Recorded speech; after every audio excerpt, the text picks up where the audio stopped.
So you're going to get named volunteers? Yes. You're just going to appoint them? Or? I'm going to appoint them.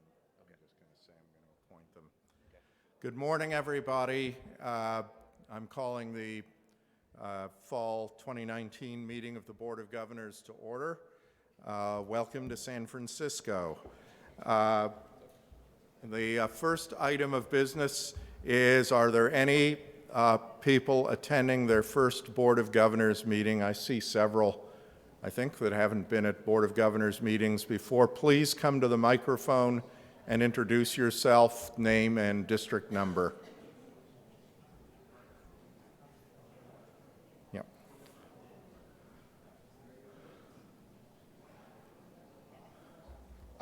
Tom Bishel, home from Columbus, home of the 2020 Spring Nationals.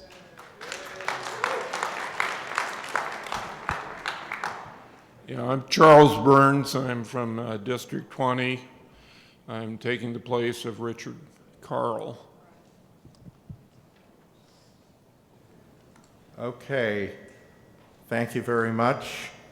The next item of business is the approval of the minutes of our meeting in Las Vegas. Do I have a motion to approve the minutes? So moved by Steve Mose. Any second? Peter Marcus, all in favor? Opposed? Thank you. Okay, so the next item of business is the ACBL President's Report. I can say in running these meetings this year that I have to have been keeping up with the Joneses, but after this meeting I'll only have one Jones to keep up with, who'll be on the podium, another one still on the board. So Russ, the chair, or the podium is yours. Thank you. Welcome, everybody, to the end of another year of ACBL. You probably haven't heard, read, or anything, but we had a motion on board restructuring. Anybody hear about that motion? All right. So, to give you a little background, you asked me to form a committee to look at board restructuring. I did it at that meeting, in fact. That committee has met numerous times. In fact, they all went to Chicago to have a workshop for the weekend, and they came out with the plan that you read about. That plan was presented to the board here for a vote, and as we all know, it took 17 votes to pass as the bylaws changed, and we got 15. So we fell just short. That doesn't mean it's over. I think if you read the paper yesterday about Georgia Heth, who's been elected president of next year, she said that's one of her #1 priorities. In fact, she already told the board they're coming in a day early to add that for the agenda. So instead of the 3-day meeting, they're going to have a whole day of restructuring also. The other thing that came forward as part of that is something called the Transition Task Force, and that did pass. They've asked me to appoint a committee made up of board of directors members, board of governors members, and management to offload all the program committees, such things as Bridge and NABC and Master Points and all those things, to remove them off the board of directors. And so that committee is going to be formed. That motion did pass. That committee is going to be formed and take action now because, and Georgia's already said again in her article in the paper, she's in favor of moving all the non-core stuff off the board. Most of the board is in agreement, and I would say a supermajority of them are in the agreement that we shouldn't be spending our time looking at how many master points an event pays, what the schedule should be, things of that nature. We should put those type things, nomination for awards, those type things to another group, whether it be the Board of Governors or another group, so that we can concentrate on membership and financials. So those are those two issues. To talk more about the board reorganization plan, President Popper has volunteered to let David Lodge speak to you about the reorganization plan. I appointed him as chair of the committee, and he and his committee, which he'll introduce, have all been working really hard. So if David will come to the mic and discuss the reorganization plan.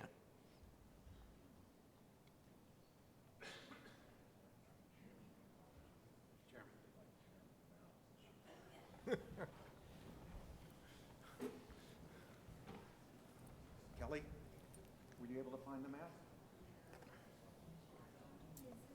There it is. All right. No, that's the old one. You can see down here, David. Pardon? Is it? Is that the current plan? Yeah, Yeah, okay. Yes, I see it now. yeah, Yeah, it is. yeah, it is. Morning, everybody. David Lodge, District Director from District 22, all of Southern California except Los Angeles. As Russ said, he asked me to chair the task force in Las Vegas. Between he and I selecting people and people volunteering, the committee was composed of Margot Hennings, who is our chair of governance, Joanne Glasson, who is our finance chair, A.J. Stefani, who is our head of charges and appeals, and Jay Whipple, who is our immediate past president. As Russ said, we met several times over the phone and had a little over a month ago, a long weekend in Chicago. The plan was, I want to emphasize a couple of things. The primary purpose of the plan was not to reduce the size of the board of directors. The primary purpose of the plan was not to save money. The primary purpose of the plan was to get us to be more effective, more efficient, but certainly more effective as a board.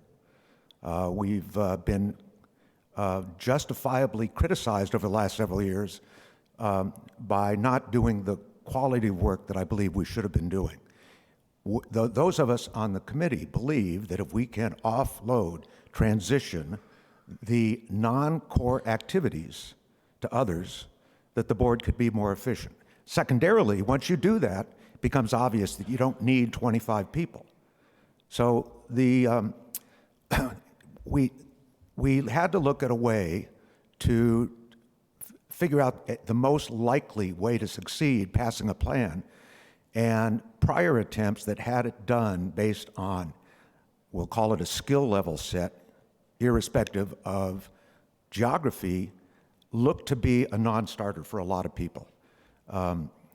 Last year, as the head of governance, Margot and her prior committee, task force, reached out to a number of people through listening sessions and surveys, determined that selecting X number of people, be it 7, 9, 11, 13, whatever it was going to be, would not be capable of passing. The task force therefore went forward on the theory that any plan that was going to pass was going to have to be somehow geographically based. That's what we did. We took a number of cuts at how we could combine 25 districts into X number of regions and have it somewhat geographically based. Now, if you look at the map, you'll see a lot of logical compositions. You'll see some that make not very much sense at all. But nevertheless, this was I'm going to call it the dozenth iteration that we finally came to look at that we felt was most equitable. One of the key things that's prevented passage of prior attempts has been trying to do something with the districts, to eliminate districts or combine districts. We have intentionally left all the districts completely alone. So that under this plan, there'll still be 25 districts. They'll still have their own GNTs, NAPs, treasuries, et cetera.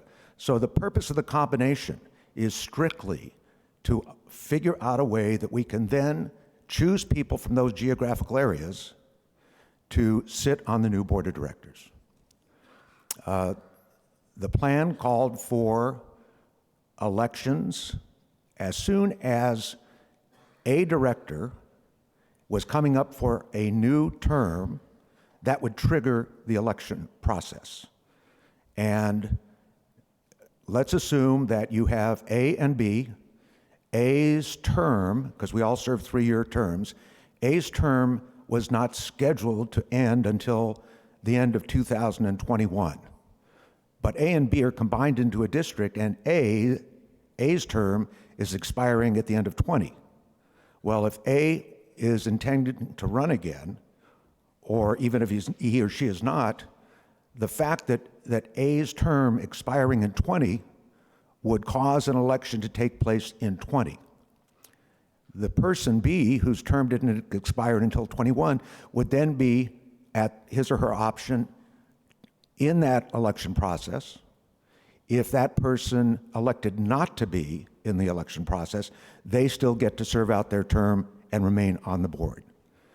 The way the plan was drafted, in addition to that serving out the remainder of their term, the task force had included a 3-year additional term that, again, at that person's option, they could remain on the board with full rights and privileges.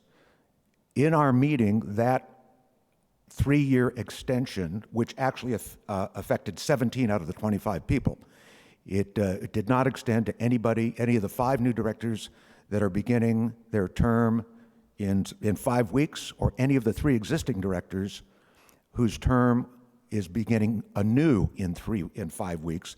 In other words, their term expired and they ran earlier this year and they were reelected. So there are 8 people out of the 25 that this did not apply to.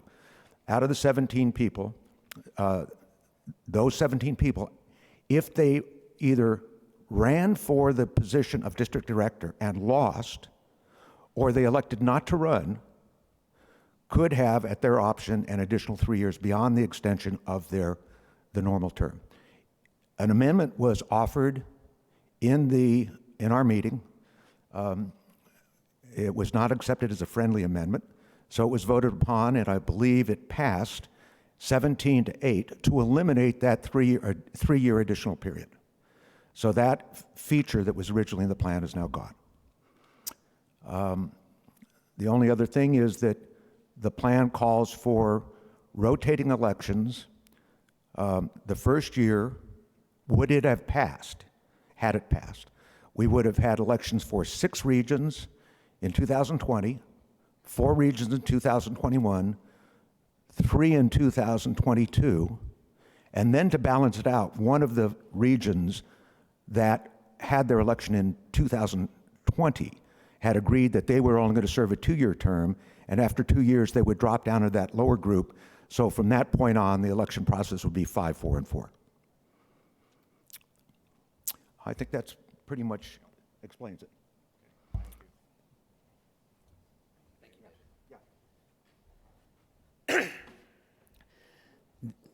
I said this was not dead yet because we have to vote on it again, but because of timing, it needed to pass the first time here and then the second time in the spring to take effect as it's written. So should it come back up as reconsideration item from you, or should the board consider it again, all the years would be adjusted one later year because we have to get through 2 readings and the Board of Governors approval before the election period starts, which means we could not start this next year. So the earliest this now could start, since it didn't pass here, is in 2021. Okay? Thank you very much.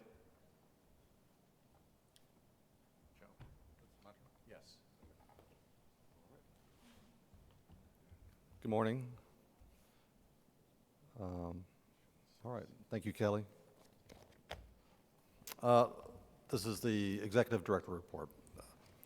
2019 has been a great year for ACBL. We've completed major projects, made significant progress on others, and are learning new ways to market the game. As I've consistently expressed to you, our focus is on improving the foundational elements of our business, ensuring solid financial performance, strengthening our IT systems, and improving operations. And we've accomplished much in all 3 areas this year.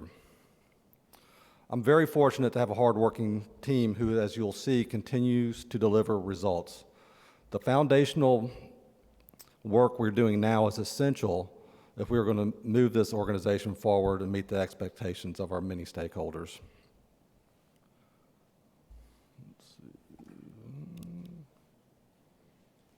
There we go. When we met in Memphis this spring, it was the first time I addressed you as Executive Director, and as you may remember, there were major concerns facing the organization.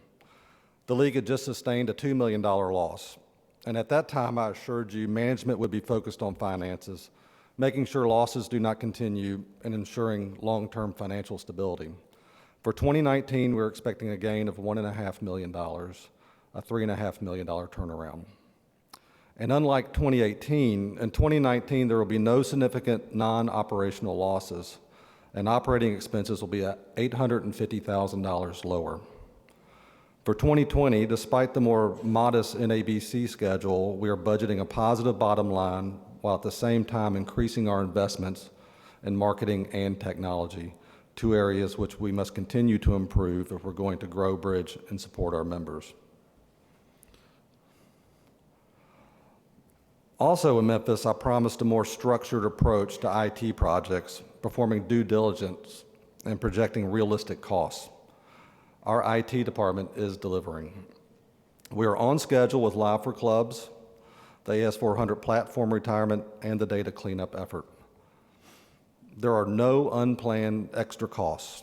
In fact, we are projecting total 2019 IT costs to be $300,000 lower than last year. We are very effectively doing more with less. Live for Clubs is close to being fully implemented after almost 2 years of development. While ACBL Score is not going away anytime soon, Live makes it possible for us to support clubs if Score does become unstable and unusable. We also get a host of benefits from Live, including the ability to make changes to Master Point Awards, like we are doing with upgraded club championships, to display pending Master Points daily, to generate complete NAP and GNT club qualifying lists, and to process ACBL-wide games much faster. Related to this project, we recently had a really great success. It is critical we have all clubs using Live by February.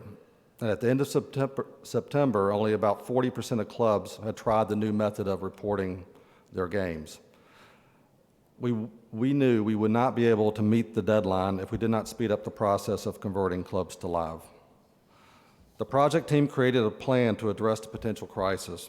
They gave every employee, everybody at headquarters, every full-time TD, and even me, a list of clubs to call, so we could explain in person the new reporting process and help walk them through the changes. By the end of October, over 80% had tried Live for Clubs, an increase of almost 1,000 clubs. The numbers continue to grow, and there will be no mad rush of clubs converting at year end. It was very gratifying to see all employees successfully working together for a common goal, and more importantly, our entire full-time employee base got to interact with and build trust with our valued customers. By mid-2020, the multi-year effort of migrating off the AS400 platform will be materially complete. We will have new interfaces for member data and processes, and resources will be freed up to enhance other applications and to innovate future IT solutions. To benefit tournaments in 2020, we will begin development of a new tool to calculate Master Point Awards. Currently, TDs must use a combination of ACBL Score and spreadsheets, which is unnecessarily complicated. We will also be taking a hard look at our proprietary TourneyTrack software, which is the backbone of our tournament operations, managing tournament sanctioning, tournament schedules, TD staffing, and tournament financials. And every one of those processes needs to be updated or improved. And I just want to take a moment here to let you know how impressed I am with our IT team. Not only are they delivering on big items like Live for Clubs, they are also very quietly delivering on huge operational improvements. Here at this NABC, you'll see us testing a new process for selling entries by credit card. We have already tested our new product at several regionals, and if testing goes well here, and I think it will, we'll be rolling it out to regionals and sectionals very soon. This will give our members the ability to use credit cards at all tournaments. Previously, this was viewed as a problem too difficult for us to solve. IT, operations, and finance have teamed together to develop a very workable process, easy to use and integrated with our back office systems. Most importantly, by reducing the amount of cash handled, our employees and local volunteers will be safer. No more carrying large sums of money back to your room or to the bank. And as we look to the future, we must proactively market the benefits of Bridge. At the summer meeting, I told you about the digital marketing program we have undertaken to raise awareness of the game. This initiative is a partnership among the ACBL Educational Foundation, and the ABTA. The foundation of this project is a new website called tribridge.org, which is now up and running. We've been doing limited testing of digital advertising on Facebook and Google. These ads point prospective new players to the website, and from the website, those interested will learn more about bridge and how to find local learning opportunities.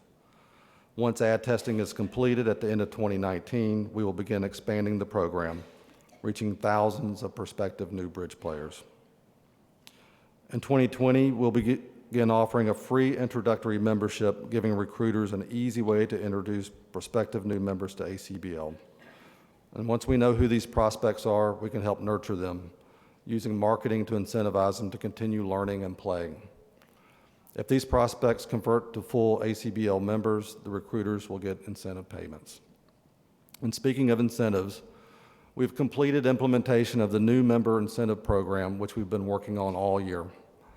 From May through September, recruiters earned over $14,000, and checks were mailed in October. The program's just getting started, and the next steps are to raise awareness and to make enhancements.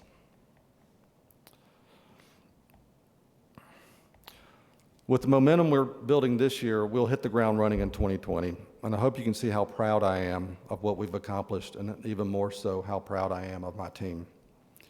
Earlier this year, I promised you I would run the ACBL like a business, and my team has delivered. Finances are good, projects are successful, and we are delivering on our promises. We have a lot of work to do next year. We will upgrade our IT systems, we'll improve operational efficiency, and most importantly, we will work to grow Bridge. I guess questions? Yeah, any questions for either Joe or I forgot for Russ?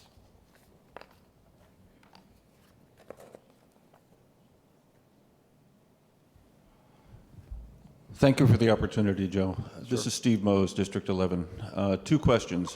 One for perhaps Mr. Lodge. In Honolulu, there was a discussion item brought to the Board of Governors meeting about a 9-region organization plan for the Board of Directors.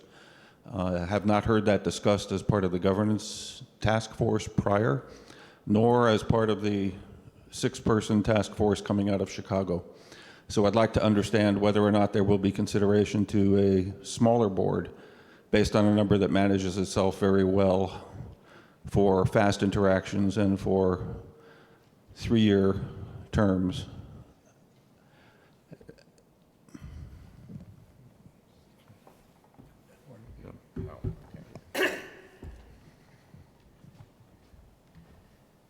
Thank you, Steve.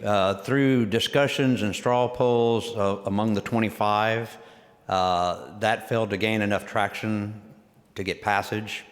So the 13 was what was found to be the best number to start with, going from 25 down to 13. We liked the 9. In fact, we liked the 9 and 50. We had the group going to 9 and 50, but it just didn't receive enough support to get through. And this time we divested changing the Board of Governors and decided to do that separately. So we still leave 5 members for each district to the Board of Governors and reduced it from 25 to 13. So this is the new plan in place of the old one.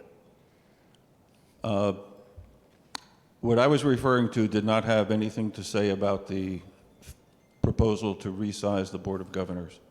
This was a proposal that was brought to the Board of Governors in Honolulu to resize the Board of Directors to 9 members. I still hope that whoever is looking at this will take a look at that proposal because it tends to balance out the regions with less population disparity among them. Okay, thank you. Okay. The second question I have for Joe Jones is, this is now, I think, the 3rd meeting I've attended and where I have not seen specific data on the performance of our tournaments, regionals, sectionals, and so on. I've not been able to locate that data. It's not in the management report? No, it's not. Okay. And the link in the management report doesn't work for me. I don't know if it's because the link points to something behind a BOD firewall or not, but yeah, I can't get to anything that even I was suggested? told the information be linked to. I apologize. We're not trying to hide it. Okay. The numbers are down, and I will make sure that becomes available to Thank you. everyone. Yes. Yes. Joanne Sprung, District 17. I have a question about the point of sale offerings. I've heard that you're going to be using Square. Yes. Has any consideration been given to using something like Venmo, which is fee-free for both sides if a debit card is used? No. And automated, they don't have to present a credit card? And I'm not a very technical person, but I understand we're using Square because of the way it can integrate with our back office systems. It's very complicated. We want to make sure that the reporting is robust so that we can make sure the funds that are collected represent the specific games and tournaments that they're being taken at. And there was a team of people who looked at different options, and they determined that was the best option to go with Square. Right. Could they just check into Venmo? Because it is very good reporting service, and it is fee-free if Okay. a debit card is used. Okay, I will bring that to You the can talk attention if of the you want. team. Yes, Ellen Kent, District 13. Venmo also, when you make a charge, makes you write before they accept a charge what it's for. Okay. So it's not like you just are sending money. It's automatically programmed, so when they get it in, it'll tell them what event. Okay. Okay. Thank you.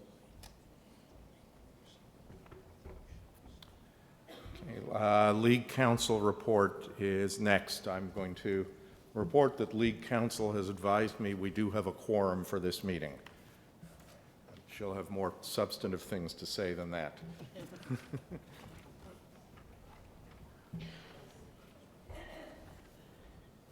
Good morning. Actually, my report is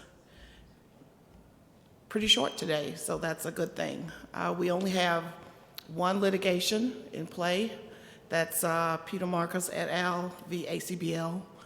That is a matter where Peter Marcus, Matthew Coltnow, and Diane Barton Payne, ACBL tournament directors, are representing a class of about 19 tournament directors under the Fair Labor Standards Act, saying that the ACBL did not pay overtime properly. We are pretty far along in this case. We're about 2.5 years into it. We are about to conclude a discovery. A discovery involves an exchange of documents and what's called depositions, where each side gets an opportunity to question selected witnesses for the other side. So we will be conducting depositions next week, and I believe that will be the end of the discovery period. After that, we plan perhaps to file a summary judgment motion asking the court to rule on our case as a matter of law. That might happen sometime in the first quarter of 2020. If we lose that summary judgment motion, we will then go to trial on this case, which perhaps would occur sometime the second or the third quarter of 2020. So as I have been warning you every time that I've spoken about this, litigation is very, very slow. So we are just moving along at the pace in which we can do so. We certainly plan to vigorously defend this case because the ACBL believes that we are paying our tournament directors properly. Any questions about that? Okay. And then I'd just like to give you a couple of reminders with my legal hat on. As you hopefully know, all of you in this room, ACBL members are required to arbitrate any differences that they have with us. And one of the things that happens if they do go into court and we file a motion to move it to arbitration, one of the things the court is going to be interested in is, did we give our membership notice that in fact they must arbitrate? And I have been on a concerted effort over the last 3 years to provide that notice in whatever way we possibly could. We put the notice in the bulletin at least 3 times a year. You'll see it in the daily bulletin at least 3 times at every NABC. And I am telling you today You're required to arbitrate, and I would like for you, in discussions with your constituents, to let them know so that we get this notice out to everybody so that they can't say, I didn't know, okay? And I also want to bring your attention to every entry that a person buys. The arbitration notice is on it in this fine print, but nevertheless on every entry. So just bring that to people's notice so that we can take matters to arbitration without a lot of difficulty. And my second sort of plea to the members of the Board of Governors is we've been getting reconsideration motions back to the Board of Directors with just the bare motion that failed. I would request of you that if you're going to put a reconsideration motion in, you've stood up and you've given your reasons why you think it should be reconsidered, that you reflect that in the discussion of the motion that goes back to the board. Because as a matter of good corporate governance, if the board gets something back that's the same piece of paper that went out, why should they vote any differently? You should include an argument as to why you think it's the right thing to do to change the vote to yes, to vote in favor of that motion. It's not difficult. You have from today until the journal closes 30 days before the next meeting. So you have between now and February to craft an argument that gets reflected in that motion. So I would really ask you to do that to make sure that our documentation is good going forward. Any questions about any of that? And that's my report. Thank you.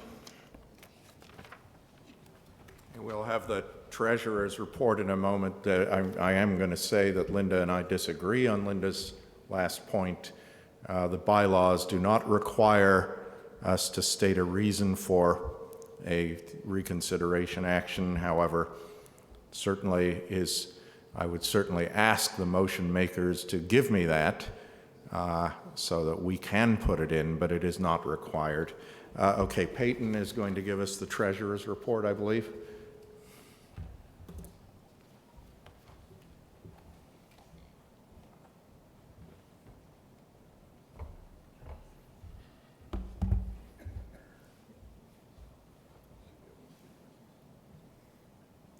Hey, good morning, everyone. I'm Peyton Dodson. I'm the Director of Finance, and in addition, I've been helping oversight of meeting services as well. I hope you're all doing well and enjoying the tournament so far. And for you who do not know me, this is my second NABC. I've been with ACBL for 5 months, a little over 5 months now. And I have to really thank all the board members, headquarters, members, players for your patience with me. I know I have a lot of questions. And as I'm learning the processes and how things are run and how we're doing things and trying to improve all our processes and with the financials as well, I also want to thank you all for your patience with me. And if I can ever do anything to help you, please let me know. I'm going to start today with going over an overall high-level oversight of the operations financial statements. This is through October 31st, year to date. And then I'll be going through a projection through the end of the year. Currently, revenues are up $267,000 versus the budget. The majority of this is about $112,000 from NABC, about $90,000 from bulletin and advertising, and sponsorship, an addition of $22,000 increase in regionals at C, and $20,000 education programs. The regional table count is 2.6% under budget, and there's been 2 fewer tournaments. Now, overall, out of all the tournaments, not just regionals, there is an increase of 52 more tournaments than budgeted, but there are 56 less sessions. In addition, the TD session and tournament sanction fees are in line with what was budgeted.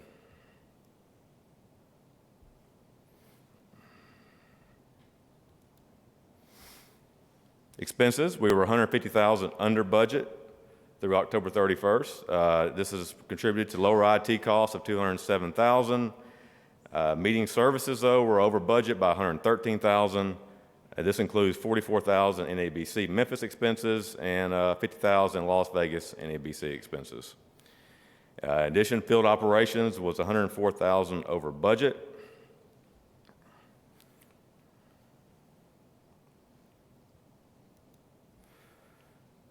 For net assets, so slightly higher revenues offset by slightly lower expenses. We had $955,000 positive change, which is $417,000 better than budgeted. And please remember, this is only from operations. All right, next I'll go into the projections through the end of the year. So we've taken the numbers through October, then we projected what the changes will be for November and December. We have revenues from operations of being $294,000 over budget. A lot of the same reasons for there's increase in ABC events, revenue, increase in bulletin advertising, but there has been a continued flat membership change. Almost no change or a slight decrease, about 1% decrease in membership.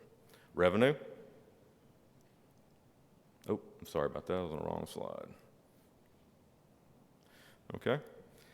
Expenses from operations, we were $33,000 over budget projected, with field operations being $130,000 over budget, and the majority of this is tournament directors, expense salaries, and then we have also continued lower IT costs of $145,000. Meeting services are planned to be $132,000 over budget, and this is a lot of the same reasons I noted earlier for Memphis NABC and the Las Vegas NABC. And projected net assets, projected income from operations of $947,000, which is 42% more than what was budgeted. Capital expenditures, $242,000 total expenditures.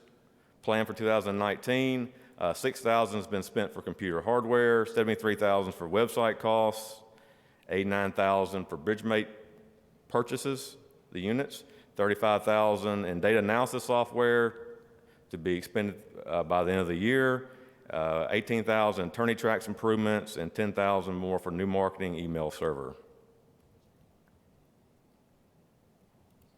The balance sheet at October 31st was combined cash and investments totaled $8.3 million, and this is in line with 2018.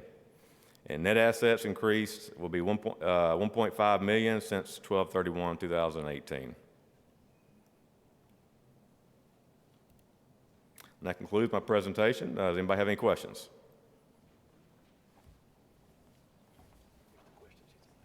Oh, great. I've given them to Joe, so yeah, so I'll have to. We can work on this and get them back. I can't answer this right now. Okay. Mr. Thorpe? Yes. We have your list of your questions. Can we get a chance to respond to these and then get back with you? Well, I would like to state them for the record. Okay. Okay, my name is Jerry Thorpe. I'm a member of the District 19 Board of Governors, and I'm, as a side point, I was elected starting in January to be the second alternate to the Board of Governors, or to the District Director, I guess you should say. My questions, first I'd like to state that it's stated in the May Bridge Bulletin that ACBL members may request a full copy of the financial statement by contacting the ACBL headquarters and then paying the service charge. I do not understand why there should be a charge for ACBL members. The financial statement should be transparent and easily accessible to all members. To have to pay for that, I believe, is wrong. We will provide the financials for you in a PDF format at no charge. All right. Now, my questions that I'd like to see an answer to, and maybe other people would like to see an answer to also, and I understand you'll have to give this at a later point. I'd like to know, one, what was the exact loss for the Honolulu NABC in 2018? Number two, what was the exact loss to the ACBL in 2018 because of the halting of the quote, customer relations management software installation? We were given kind of a broad feeling for that in a report of the president in the bridge bulletin, but nothing really exact. And number 3, a separate question. In 2019, that's this year, what was the direct expenditure of the ACBL to send teams to Wuhan, China for the Bermuda Bowl over and above the contribution of the United States Bridge Federation? Please include the total cost to the ACBL for conducting the qualifying rounds to select the open teams, women teams, and mixed teams. And as members of the ACBL, we see the things that are going on, which cost money, but we are never given a report as to what the costs are. And I think to be transparent, and I don't like to overuse that word, I think it's become a buzzword in some ways. We would like to know, I think many of us would like to know exactly how much money is being spent, our money, ACBL money, membership money, for this kind of service. We'd like to know the exact losses, not just that there is a loss. What is the loss? And I would be concerned, and I appreciate that we can get online the financial report, but I would wonder, I would ask, are the answers to my questions going to be in that overview or that transparent report? Because I don't know if that would be a footnote. I would hope there'd be something that would be directly in the financial statement to answer my questions 1, 2, and 3. Thank you.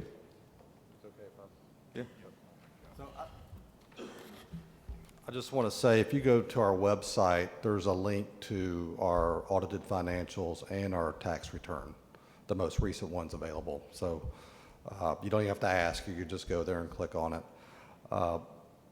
For 1 and 2, I just want to make sure we have a chance to look at it so we have the exact answer. We did cover all this in the spring and probably some in the fall too, when we reported to the Board of Governors the exact numbers at that time. For number 3, there was no out-of-pocket expense other than what we already contribute to the NBOs through the International Fund. Actually, when they run the trials, they use our tournament directors and they pay session fees to us. So we actually make money on the trials from the USBF and the CBF, I believe. So yes, I will email you back the answers to 1 and 2. I hope that suffices. Thank you.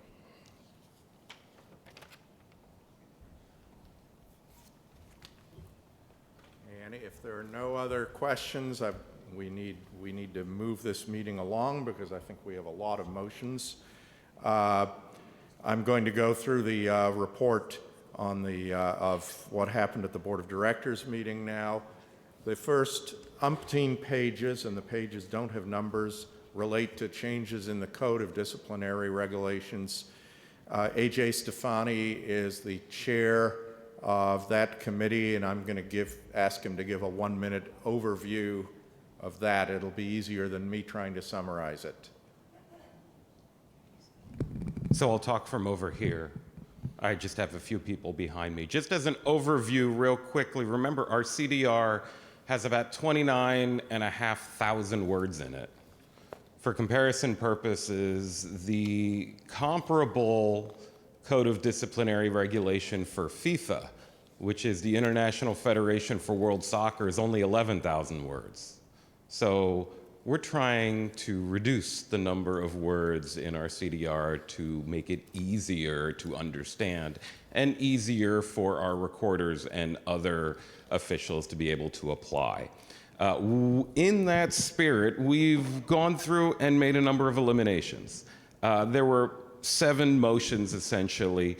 We eliminated what are called tournament conduct committees at every level except NABCs. So for regionals and sectionals, there will no longer be a tournament conduct committee. If you don't know what that is, that's not surprising, because I think we had a grand total of about 3 of them over the last 2 years.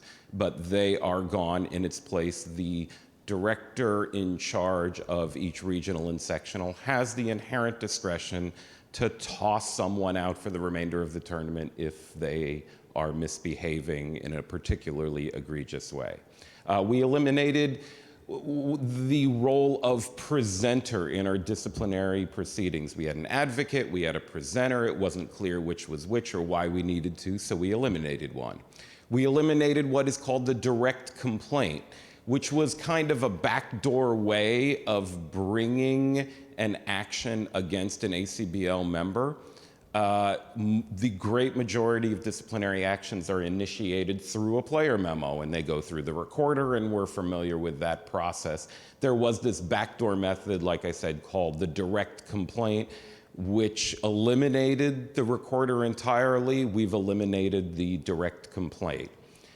If you recall, over the last year, we have stripped pairs and individuals who have been convicted of cheating in our highest level events and thrown out of the ACBL. We have stripped them of their titles. Management is finding that we probably should go and also strip them of any distinctions that come from having won those titles, like the Fishbein Trophy or the Mott Smith Trophy, or having attained Grand Life Master status, et cetera. We're not stripping out master points. We're not going to go back and re-master point every event, but we are stripping them of the major distinctions that they may have achieved upon winning an event. Because of the elimination of the unit disciplinary apparatus, including unit recorders, there were some lingering questions surrounding unit-sanctioned club games. Most of our games are run by private clubs, whether they're run for-profit or non-for-profit, but there are still, some number of club games that are still unit-owned clubs, and they are subject to a couple of different sets of disciplinary regulations. We cleaned up the language for that. We made a copy of a transcript. If somebody in a disciplinary proceeding actually requests a transcript, which isn't done very often, but if they do request a transcript, we are now allowing the members of the committee who actually heard the hearing to get a copy of that transcript as well. For whatever reason, that was missing in our CDR, so we fixed that. And then finally, we added our new zonal authority, the North American Bridge Federation, to the list of organizations that we'll be sharing information with about persons not in good standing and the disciplines we've imposed against our members. That's a quick rundown. Okay, thank you, AJ. I'm going to continue the report. I could not have summarized that nearly as well as AJ did. We had one item relating to appeals of charges that was a Board of Governors motion, which was that the recorder reports for a player from a tournament outside the player's district be shared with the district recorder in that district. That motion I knew had failed 0-8 in committee, so I withdrew it because there is a procedure that should get us to where we want to get. Now the only recorders that are going to exist are 25 district recorders plus Rob Gordon, the national recorder. So Rob is going to be instructing all of the district recorders, whenever you get a complaint, the first thing you do is contact Rob, and that will allow the recorder who's dealing with that particular complaint to know if there are other items involving that player that are already out there, so that that recorder won't be operating in a vacuum of not knowing what that player might have done somewhere else.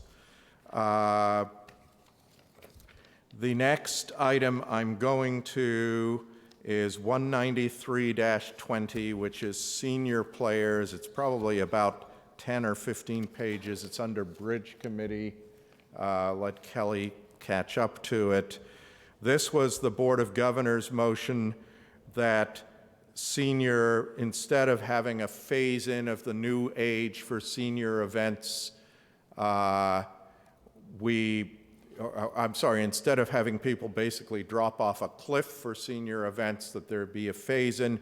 Basically, everybody's been grandfathered. So if you were a senior at the end of this year, you're still a senior, so that you will not drop in and out. This does not apply to the super seniors. That is going to 75 after this tournament. The next item, 193-22, this basically dealt with the knockout in knockout point awards, and that, for procedural reasons, was deferred to the next meeting because the Master Point Committee is supposed to hear these items. The Master Point Committee, in fact, did hear this item on Saturday morning at its meeting, passed the item unanimously, and the Executive Committee, there was a straw vote taken at the Board of Directors. I think all 25 directors were in favor of this. So this will, at the Executive Committee will do its first reading, and then it will be on schedule to be considered in Columbus on its second reading. 2 readings are required for Master Point matters. 193-25, Grassroots Fund Month. Please take back to your districts the underlined language in 2.3.2, 2.3.3, which gives you additional flexibility as a district in what to do with your grassroots funds. Non-conforming events, 193-26. Basically, you need a permission of management to run an event that hasn't existed before. It's not to say management won't give you the permission, but you need to go to management. I am now going to move to 193-32. This is another thing to take back to your clubs in your district. Club appreciation games, you can run both a club appreciation pair game and a Swiss team game. Since there's no special events for the first half of November, club appreciation games can be run in October or the first half of November.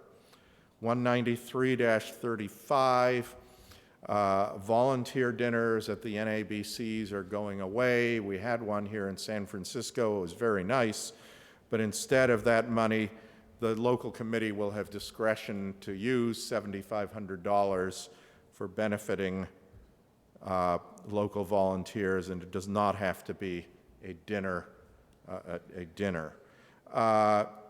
Next item, 193-36. Management was asked, instead of having a specified, management already has the power to set pricing on ACBL session fees.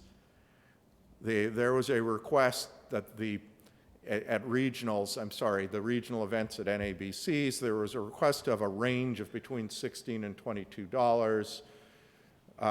It was felt that management would simply be under political pressure. Okay, our NABC has to be $16, and instead of 20 or 22, that failed. So it will be $20. 193.40. Questions will come at the end, please, not now. Well, you'll have to wait, I'm sorry. 193-40, basically, management has the right to set the price of all ACBL products and services. The board of directors always has oversight.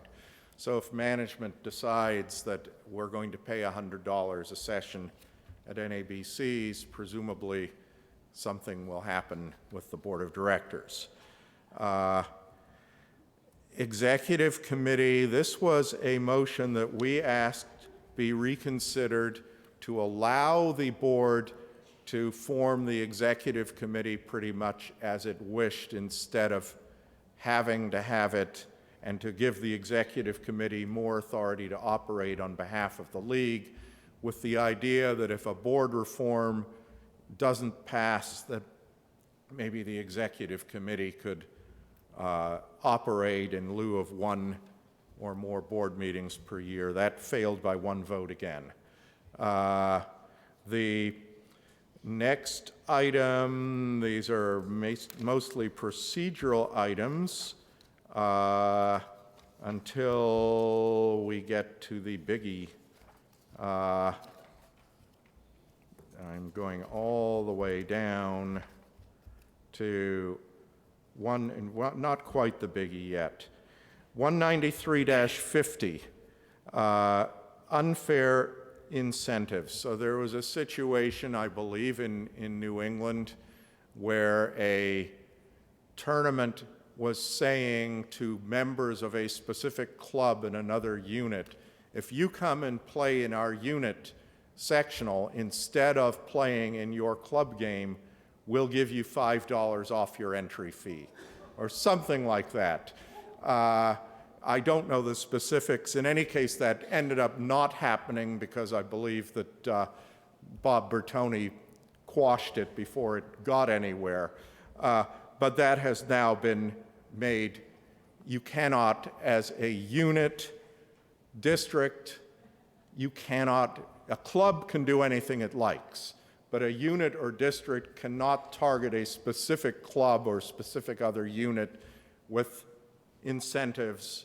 You can still say novices, intermediates pay a lower session fee, or if you're attending your first tournament, you play for free or whatever. You can still say that as long as it's not targeted at a specific club. Okay, the next item I don't really need to repeat, 193-51, the board reorganization plan. David has already described it. I sent out a lot of emails about it. It was modified to eliminate the 3-year extended term. It failed by 2 votes. It got 15 votes, it needed 17. However, 193-52, which is to get a task force to transition items off the board of directors to either to management or possibly to the Board of Governors committees, did pass, be a 7-member task force. I ask that if you wish to serve on that task force, I can appoint 2 people from the Board of Governors. Please send me an email, rjapopper@verizon.net, and I will pick 2 people from those who express an interest. rjapopper@verizon.net. And we'll go through the wonderful AOL email. NABC Child Care,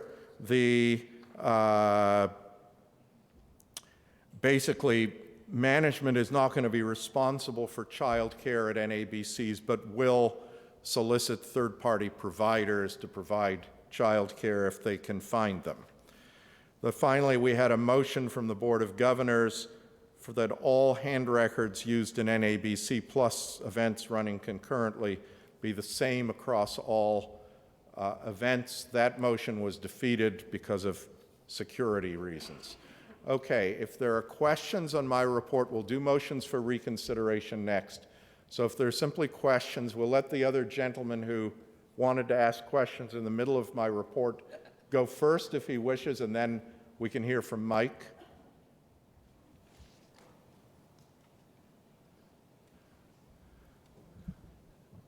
Thank you. Now, if I had some way of standing up here for a long time, I'd speak a lot longer. Identify yourself, please. I will do, Richard. Peter Clark, District 1. Thank you. And mild-mannered person most of the time. I have been attending these meetings probably longer than anybody else in here as an alternate, because frankly I could never make the kind of commitment that I see around this room.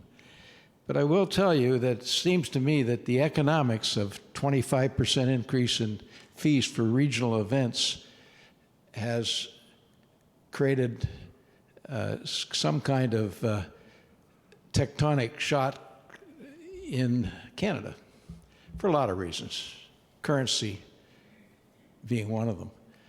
But I think that the lack of flexibility in trying to make... Okay, if this is a motion for reconsideration, It is absolutely that, yes. We'll come to that. So Oh, you're yeah. out. I'm only taking questions. You Well, may certainly okay. get up and make that motion. Well, I'm up here. You tell me when to get up. I will. So I that I will. can thank Joe for the fine job and all that other stuff and leave a few things for you to think about. Okay, we're going to come to those very shortly, Peter.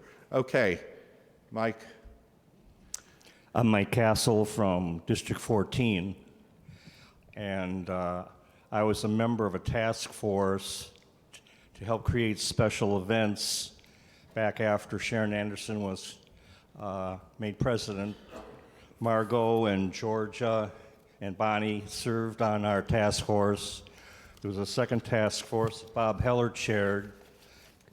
We helped create the Grassroots Fund, 10K events. It was a great model for motivated volunteers working with board members to accomplish good things. This motion that was for Grassroots Fund Month talked about various uses that districts could do to use their grassroots funds. And our special events task force, when we created the Grassroots Fund, we asked that the profit from NAB, North American Pairs, tables be lumped together with grassroots funds, you know, to support grassroots events, which can really be a springboard for people who don't come to the nationals to come. I noticed from the report now that NAB table counts are approaching 100,000.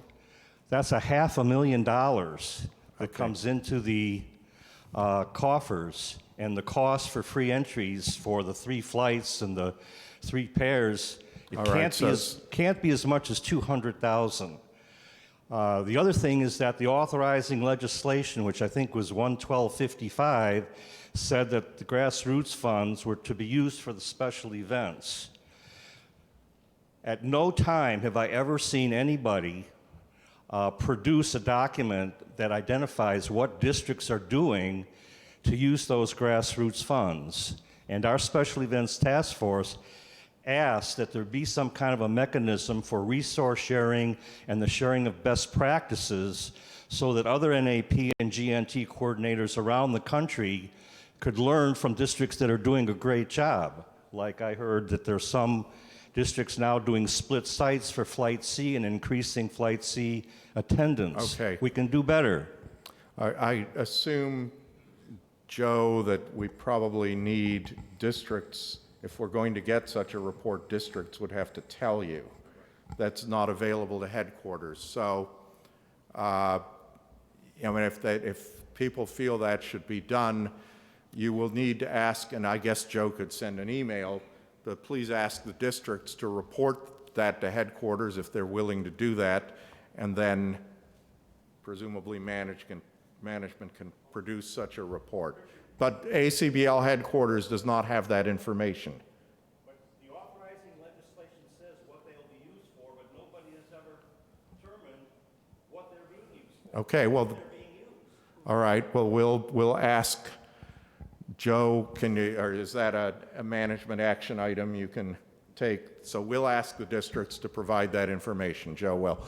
Okay, I think Stu had a question, or do you no longer? Okay, so we're going to old business. I would like to say something, please. Sure. On 190-361, rescheduling of national events, many of which are 10 in the morning, how are we supposed to go to meetings? That didn't. 190-361, okay. The approved times have been changed to 10, which include super seniors, 0 to 10,000, mini blues, 0 to 10,000 pairs, senior mixed, and regionals. How are we going to hold any of the meetings, and especially for those of that have worked on task force and have volunteered of other events, it's going to preclude us from participating. This is at one particular NABC only in Atlanta. Right, so just, I don't understand the board of directors allowing this when we have Well, people if you that wish to make a participated. motion for reconsideration, you certainly can. I am making a motion Well, you're out of order. Okay. We'll get to those. Okay, we actually have old business, and that would be Steve Mose. You want to represent your bylaw amendment that passed at our first meeting. You weren't even prepared for it, Steve. You're looking like you were surprised. But we have a second reading of bylaw amendments that passed at our Las Vegas meeting.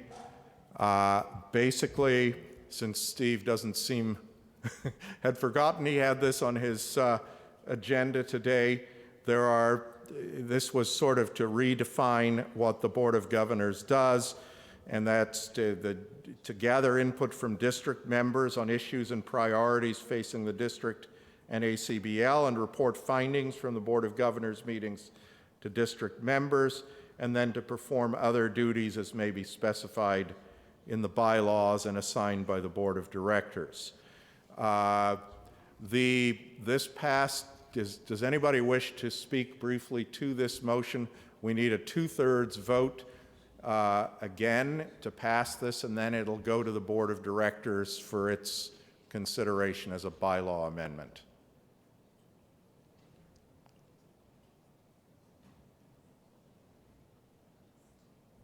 I will speak briefly to it, Richard. Thank you for the opportunity, and thanks for the reading. I didn't have it up on my screen, so you helped quite a bit.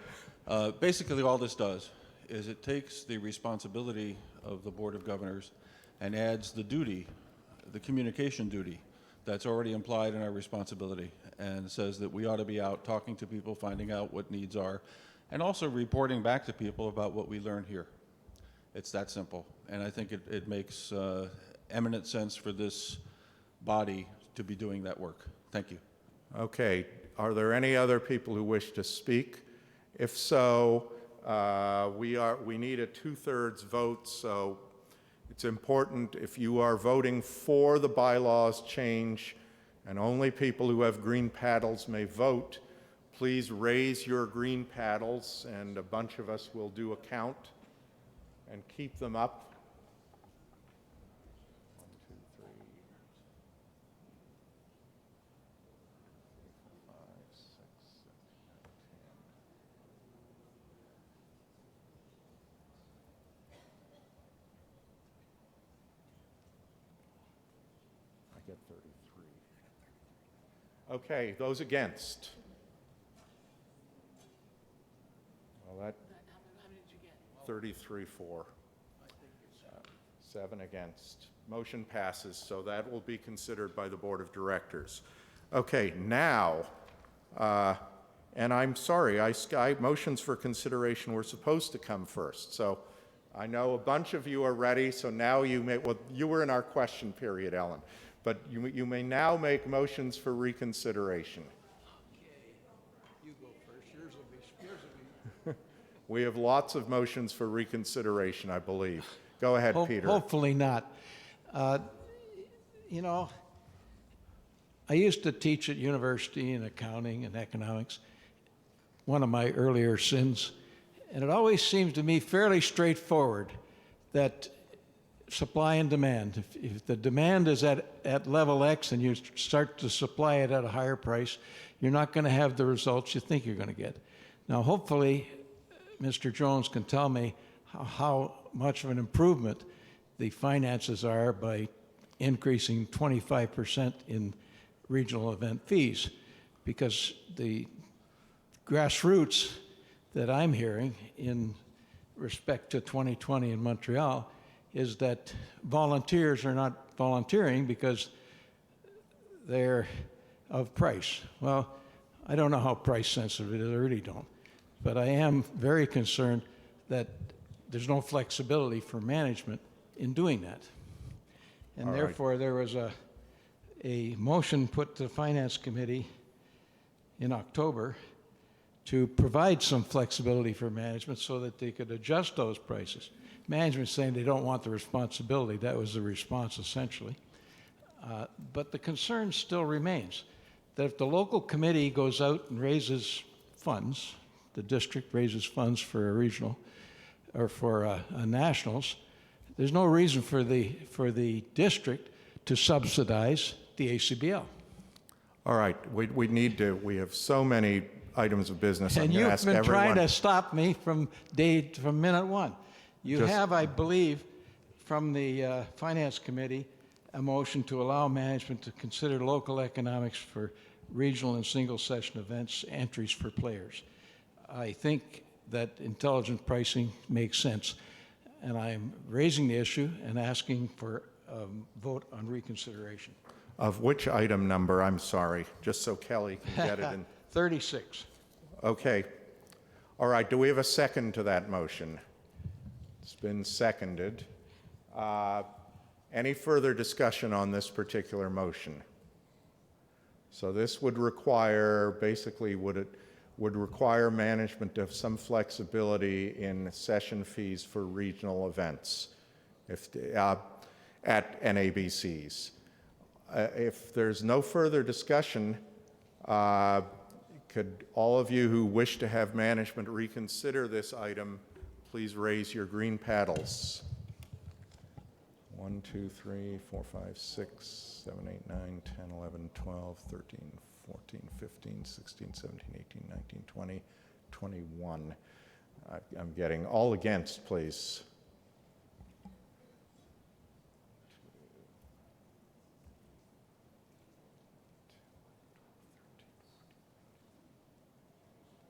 I'm getting a tie.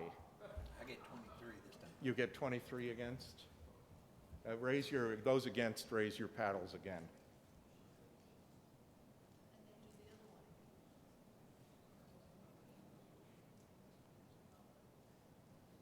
Still getting 23? 23 against, 21 for, motion fails. Okay, next item, please. Stu Goodgold, District 21. I think there's nothing more important to discuss, but I ask that the board reconsider 193-16/51. That is the reorganization of the board of directors. And satisfy Linda, the reasons for doing this are clear. As David Lodge has said, it would result in a more efficient and effective board, and secondarily save money and be a workable situation. I think this is something that the entire membership of the ACBL should be behind. So I ask for reconsideration. Okay, first, do I have a second for that motion? Okay, thank you.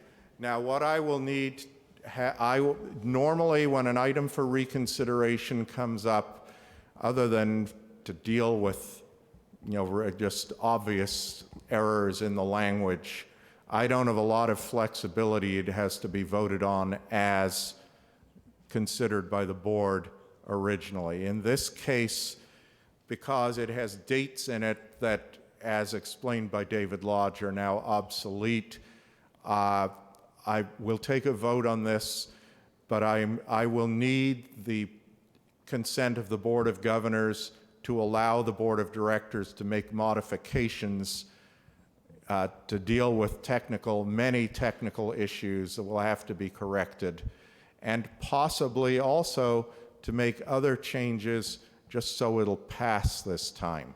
So first of all, let me ask, is there anybody who wishes to speak against this motion? I didn't. Nobody wishes to speak against it. We'll let you speak for it briefly and then move on. I'll be brief. I'm Mitch Dunn. District 23. This is all about efficiency, obviously. You know that. You don't need to hear it from me. But I've also, behind the scenes, talked to many bridge players who we tried to get a petition together in support of the reorganization, and sadly there were 4 of us who signed a letter who the board of directors. If I'd had more time and been more efficient myself, I probably could have gotten a couple hundred signatures. And I think there's a groundswell of support for this. And so I'm as guilty as probably most anyone in the room. There's nothing more imperative or important as improving the efficiency of the board. I know you guys care. I know you want to do your job. In the breakfast room today, a couple hours before the meeting, I spoke with a number of board members and heard of people who had already changed their votes. So I think we have to fight form over substance here, which is to say, this is something that people want. We need to give you the authority to change the dates, make it legal, but have a robust discussion, whether it's by Skype or email, and we don't want to wait 5 months and have another vote. We don't meet monthly. Time is of the essence. That's all I have to say. Okay, is there anybody who wishes to speak against this motion? All right, all those you wish to speak against the motion?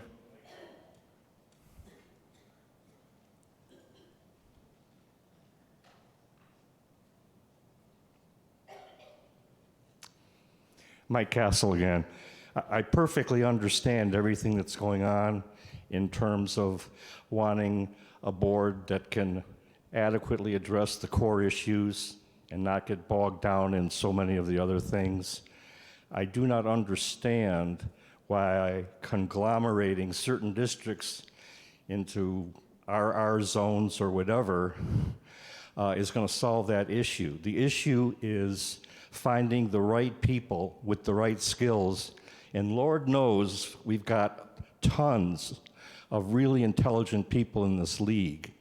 And having decisions about who becomes a board member based on popularity contests among unit boards, whether there's 25 of them or 13 of them, does not get us to a professional board of directors. And we've got 25 districts, and the 25 districts could comprise an advisory board with X numbers of members chosen by that board to serve on the board of directors. I really don't understand the map business and conglomerating equal population districts.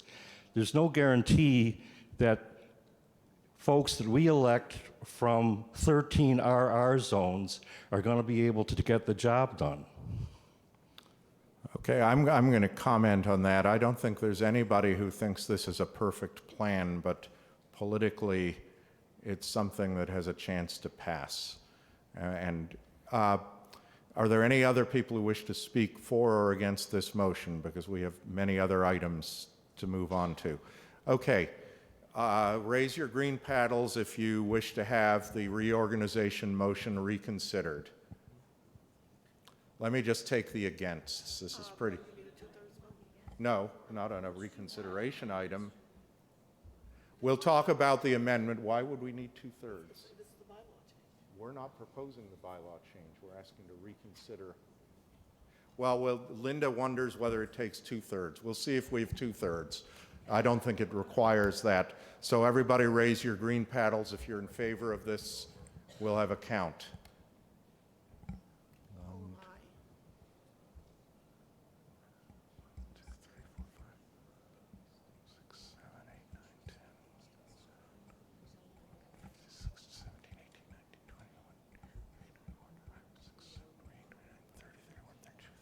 I'm getting 33. 34. Those against, please. 1, 2, 3, 4, 5, 6, 7, 8, 9. It's 34 to 9. So whether or not we need 2/3, we have it. Okay. I'm ready for you, Ellen.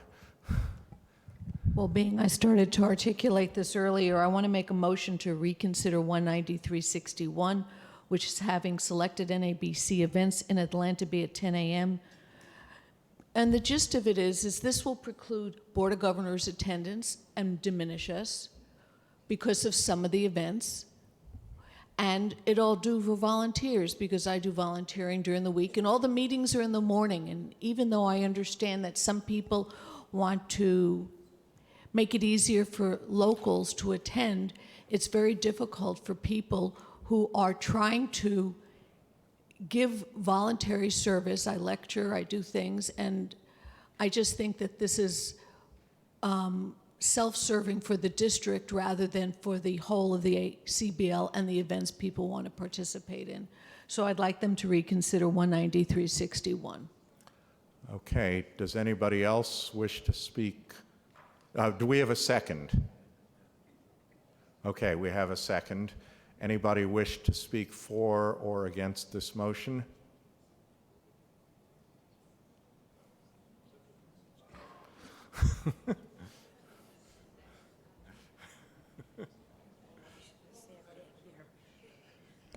I apologize.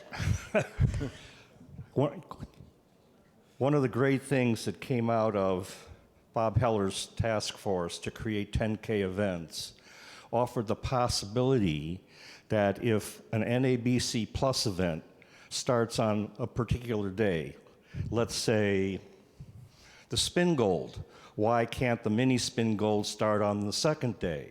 Or if you have a Life Master Pairs that starts on a Friday, like the Platinum Pairs, why can't the 10K event start on the Saturday, so that we're encouraging advancing players to play in the NABC Plus events?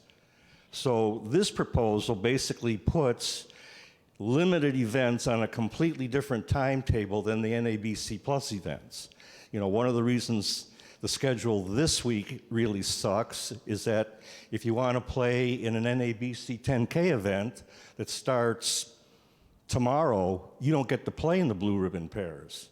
It doesn't make any sense if we want to encourage people, you know, to play up and get better. And we're talking about encouraging people graduating from the gold rush to not drop out when they're not competitive. We want people to get playing against better players. And this kind of a motion doesn't do that.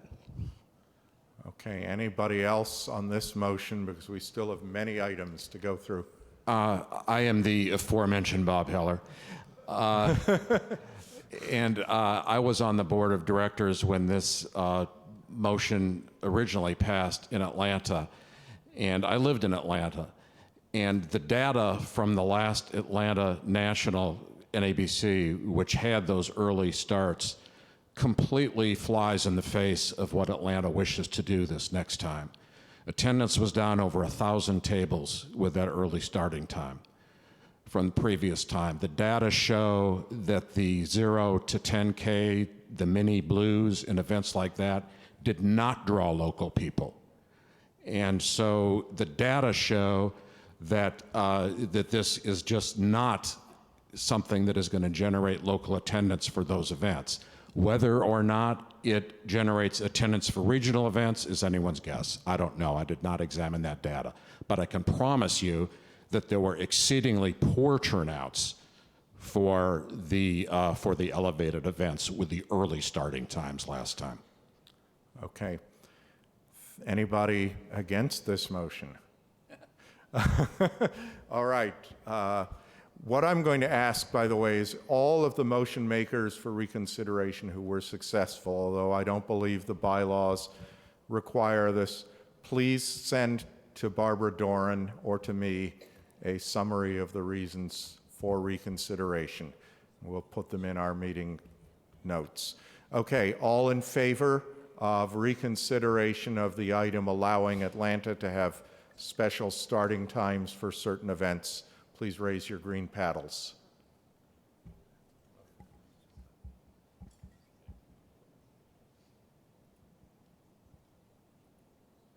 This is going to be close. 24. Okay, all against, please. 1, 2, 3, 4, 5, 6, 7, 8, 9, 10. Okay, motion carries. Any other motions for reconsideration? Very quickly, two of my own. I would like to have the falling off the cliff approach for the super seniors reconsidered.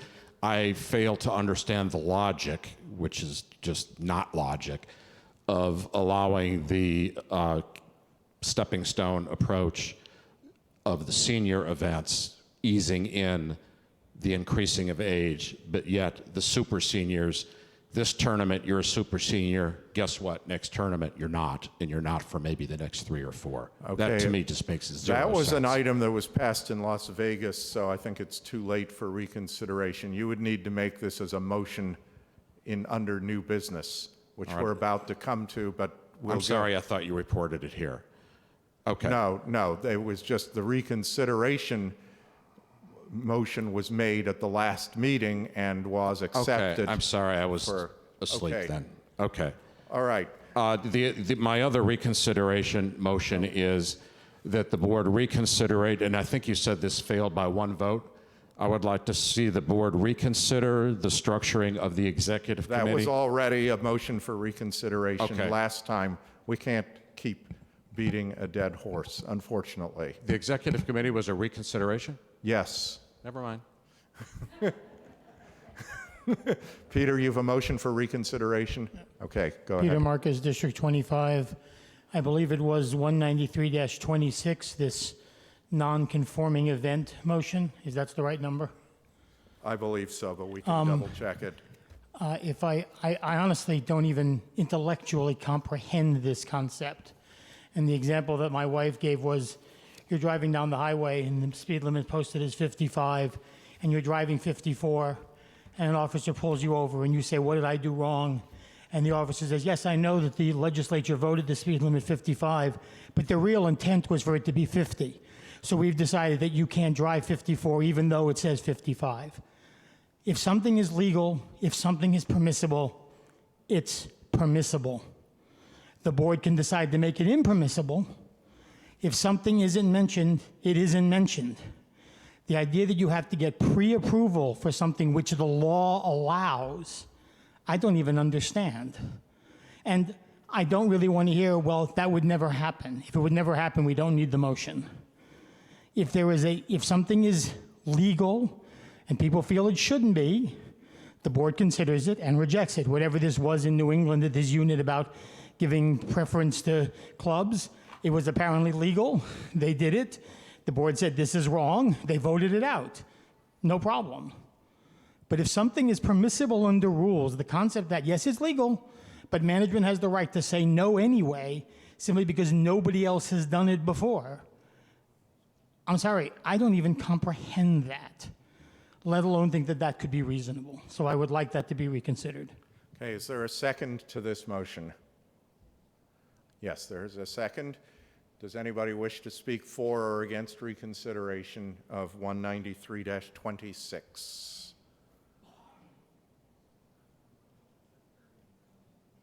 I'd like to speak against it. Doug Couchman, District 21.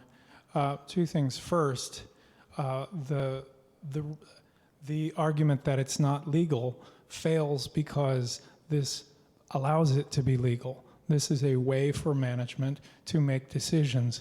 Second, it's a way for management to make decisions more rapidly. We don't have to wait an NABC or two to decide that's just not okay.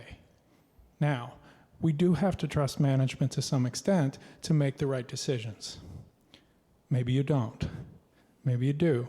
But that's really what it comes down to. Do you want management to be able to decide right now that somebody has found a loophole that, yes, it seems to exist per the written rules, but it's just wrong to go forward that way? Anybody else? Okay, all in favor of this particular motion to reconsideration 193-26, please raise your green paddles.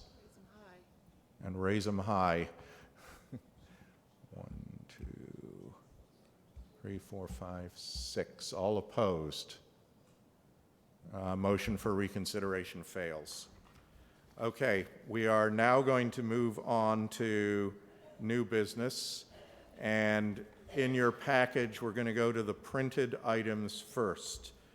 The first one, unless there is there anyone here who is a proxy for Marty, who submitted the change to the 3-year extension rule? That was already, I think that issue is moot. Marty Hirschman, you're a proxy for Marty Hirschman.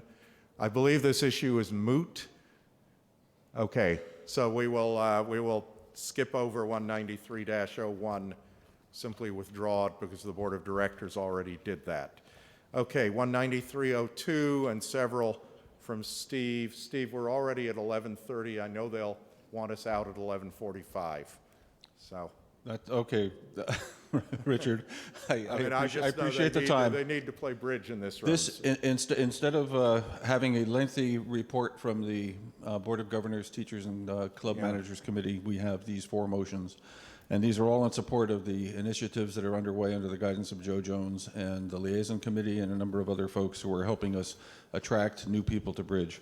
I want to thank Jeff Bayonne, Steve Gaynor, Rich Carl, Barbara Heller, Savannah Morici, Judy Elbogen, Kathy McNabb, Sam Marks, Joyce Penn, and Betty Starzik for helping create what I'm about to share with you.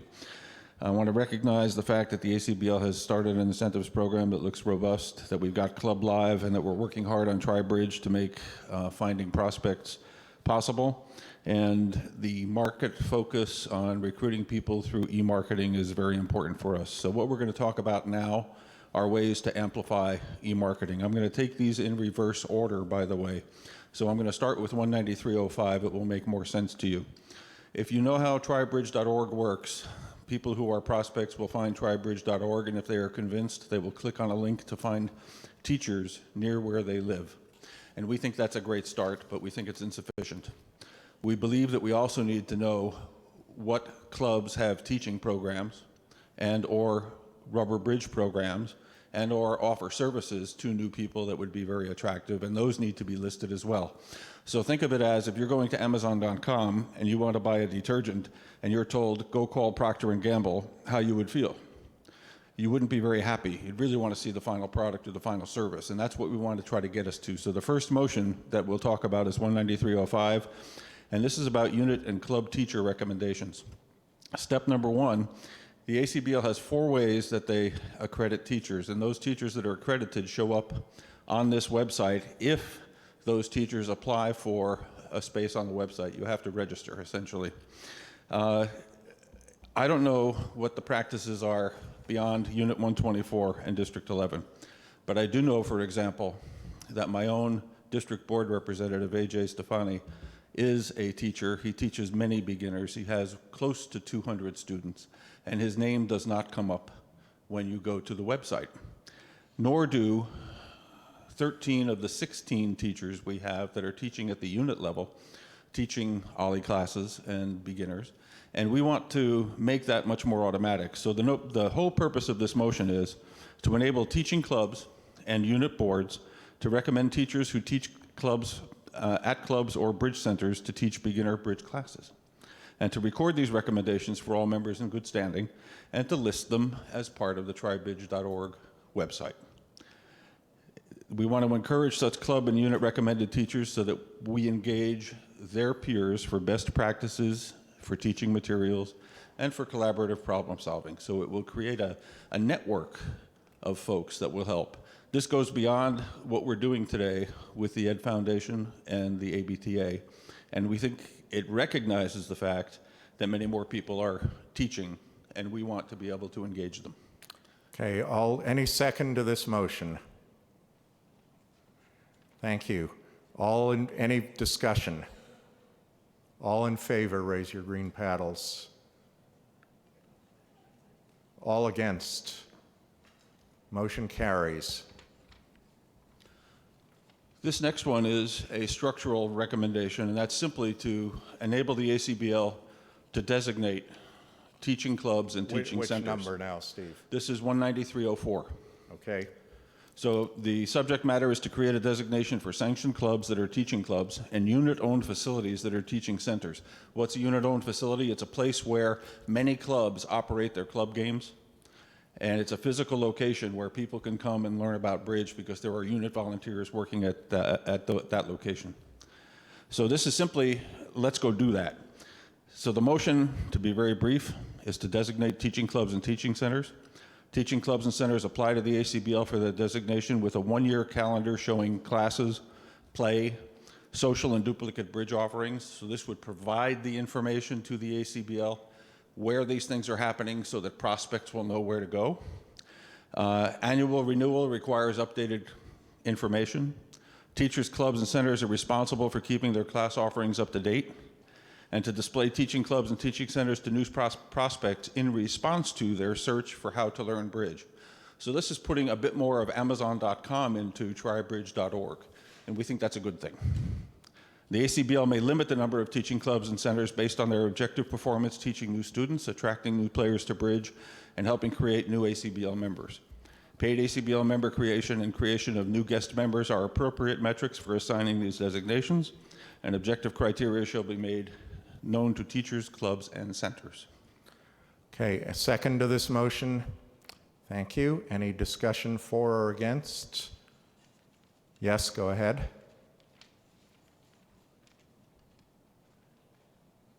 Bruce Lang, District 9. Steve, could you clarify, you stated the term unit-owned clubs. Yeah. Does No, it, unit-owned centers. centers. So it's a space, but clubs operate in the space. But would a private club owner be eligible for this designation? No, a private club would be a teaching club. Okay. Teaching club and teaching centers. The notion is we don't have a way to designate. Speak into the mic rather than just talking to each other. No, the notion is a teaching club is a sanctioned club that does teaching, or has teachers at the club that do teaching. A teaching center is a space owned by some other entity, whether it's a district or a unit, and it is a place where multiple clubs operate. All and right. teaching occurs. Thank you. Any other discussion? All in favor? Opposed? Motion carries. Next, please. Number 3, this one should be very straightforward. It's very consistent with something that the liaison committee wants to do yesterday. Mr. McGeed, who is a renowned teacher out of Rolla, is very interested in making this happen. I'm hoping this will be fairly straightforward. So this is more of a proposal to the ACBL than it is a motion to the Board of Directors, but it's essentially to allow tribridge.org, the website, teaching clubs, and bridge centers to access older articles on a one-off basis for beginners by popular bridge authors that have been published in the ACBL Bridge Bulletin. So it's essentially making single articles available in a way that will allow us to attract more people to Bridge. Okay, so this sounds like an action item.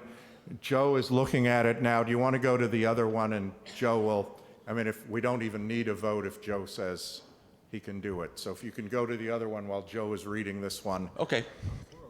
So Okay, 193.02. Joe hold on. Joe says we're okay with this. Okay, thank you very much, Joe. No, We really no appreciate need it. for a vote. Okay. Thank you so much. And then 193.02 is teaching clubs and centers incentives. This is the most controversial of the 4. Basically, we're asking for a number of things.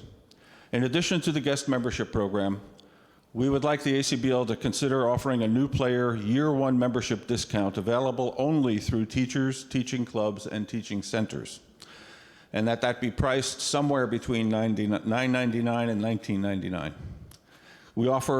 We ask the ACBL to offer 1 to 2 additional club championship games for free based on objective performance, number of prospects engaged, counted as guest members perhaps, number of playing rubber bridge, number of new members created, year 1 or full membership price. Lessons, rubber bridge sessions, IN games, supervised play, teaching games are all evidence of best practice. The ACBL defines and publishes objective performance criteria. So the motion is essentially to provide incentives and, I'm sorry, I skipped over 2. Feature teaching clubs and centers in advertising that targets known guest members and new prospects, and make access to these programs timely and accurate. And then award extra matching cooperative advertising program funds to the top 200 teaching centers or teaching clubs that are proven top performers. Okay, do we have a second to this motion? We have a second. I see Barbara looks like she wants to speak. No? Okay. Do we have people who want to speak for or against this motion? Yeah, please go to the mic, sir. I'm sorry, there's another gentleman raising his hand, John. You can go to the mic with John. Okay. I wondered if John, just I know you. Oh, but John Kelly would- Hogan, District 3. Right. If the membership, the first incentive there could be separated from the rest of them. Do all these incentives have to be passed in one motion? We thought that these incentives were all aimed at the same event. Is there a reason for separating number one from the rest? I just think there might be more discussion about membership, for a one-year membership to be $9.99 to $19.99. Yeah, we have a concern. I mean, at the board meeting, the board may say one of these is okay, but the others are not, and then I have the issue whether I can sever the motion. I hate to have 4 different motions for this, but we may want to sever this into 4 motions so that we can vote on each one, and then I can consider them separately what I would prefer, if need be. I would prefer to have you work with the board were this to pass to determine what needs to be severed to allow the board to pass it. All right. Okay, any other Sir, I'm sorry, identify yourself and... My name's Michael Hughes, District 15, and I'm from a small rural area. We've got maybe 250 bridge players in the whole area, but between 2 teaching clubs, we've added over the last 3 years over 60 members. Very good. But since the price increase went up, our joining rate out of the lessons has dropped down significantly. Instead of $29, which it used to be, and the clubs would actually pick up half of that so that the instructees only had to pay half that price. Now the clubs can't afford to pay enough to keep their interest at the same time when they're having to pay $49. So I would definitely be in favor of the reduced first-year fees. Also, as far as advertising incentives, we use them. We have used them significantly with the 50% or whatever it was discounts. But I would suggest that any incentives be focused more at the clubs and memberships, and not so much at the top 200 teaching centers. That totally cuts out rural areas. Okay. Thank you. Mitch Now Dowitz, District we'll go to 23. someone from a non-rural area to speak. Non-rural area. That's my point, too. I don't think we should punish people in smaller areas. If you want to give discounts for new members, it should be across the board. There's no reason. Most of everything he says I agree with, but I think it should be split up, because I think if you want to incentivize new members, period, that should be across the board. I think that has just misrepresented the motion, so let me try to clarify. The discounted membership was for everybody, no limitation. Okay, the additional club championships for everybody. The featured teaching club centers and bridge clubs that teach is for everybody. The only thing that was specifically to the top performers was additional advertising money, and it comes from the very strong business notion that says you feed what grows and you starve what dies. Doug Couchman, 21, and I want to speak to that last point. I am very concerned about the optics. I'm very concerned that it looks unfair, whether it is or not, you can think about, to give an incentive to the 200 top performers as defined by performance metrics that I guess you'll come up with, and not to give those same incentives to other clubs that may be trying just as hard, may not be succeeding as much. We know whom this will go to. And I don't think we should be passing a motion, which includes a lot of good stuff, that also includes extra money for a few clubs.